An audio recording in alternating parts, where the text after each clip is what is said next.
முயற்சிக்கு பெயர் போன மிதுன ராசி அன்பர்களே, ஏன்னா மிதுன ராசி என்பது காற்று ராசி. அதிவேகமாக செயல்படக்கூடிய ஒரு ராசி.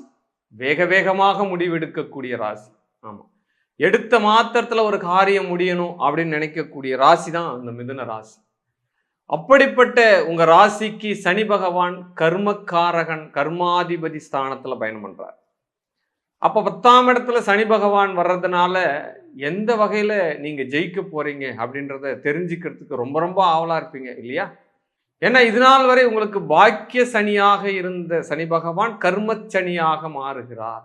அப்ப உங்களுடைய 12ஆம் இடத்தை பார்க்கிறார். சனி பகவானுடைய பார்வை பலம் அதிகம், பாழ் அப்படின்னு தான் சொல்லுவார்.